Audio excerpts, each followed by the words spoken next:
তো লোকসভা ভোট শুরুর মুখেই কিন্তু বড়সড় ধাক্কা খেলো বিজেপি সরকার, কারণ রাফাল মামলা নিয়ে কিন্তু সুপ্রিম কোর্ট তাদের সিদ্ধান্ত শোনালো এবং এ সম্পর্কে বিস্তারিত জেনে নেবো আমরা আজকের এই ভিডিওটিতে। সুতরাং ভিডিওটিতে অবশ্যই শেষ পর্যন্ত সঙ্গে থাকুন। ভবিষ্যতে লোকসভা ভোট সম্পর্কিত যে কোনো আপডেট সবার আগে পাওয়ার জন্য অবশ্যই চ্যানেলটিকে এক্ষুনি সাবস্ক্রাইব করে নিন। সাবস্ক্রাইব করার জন্য নিচে লাল রঙের সাবস্ক্রাইব বাটনটি প্রেস করুন এবং সাবস্ক্রাইব করলে পাশে নোটিফিকেশন বেলটিকে বাজিয়ে দিন, যাতে নতুন কোনো ভিডিও আপলোড করলে তার নোটিফিকেশন সবার আগে পৌঁছে আপনার কাছে। এবং ভিডিওটিকে এক্ষুনি একটি লাইক দিয়ে দিন, কারণ আপনার একটি লাইক আমাকে অনেকটা উৎসাহিত করে পরবর্তী ভিডিও আপলোডের জন্য।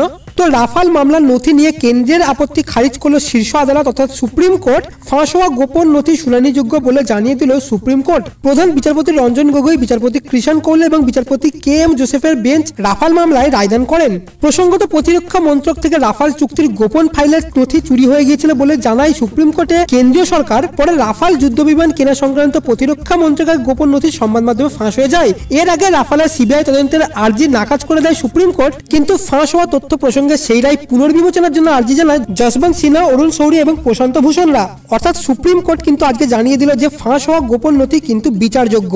এবং লোকসভা ভোটের প্রাককালে এরকম একটি সিদ্ধান্ত কিন্তু যথারীতি কপালে ভাঁজ ফেলেছে বিজেপি সরকারের, কিন্তু এই রায় আদৌ ক্ষতিকর কিনা সেটি কিন্তু সময় বলবে। এই বিষয়ে আপনার কোনো রকম সিদ্ধান্ত থাকলে অবশ্যই নিচে কমেন্ট করে জানাবেন। এই ভিডিওটিকে অবশ্যই সকলের সাথে শেয়ার করে দিন। দেখা হচ্ছে পরবর্তী ভিডিওতে। এখনকার মতো এতটুকুই। Have a nice day.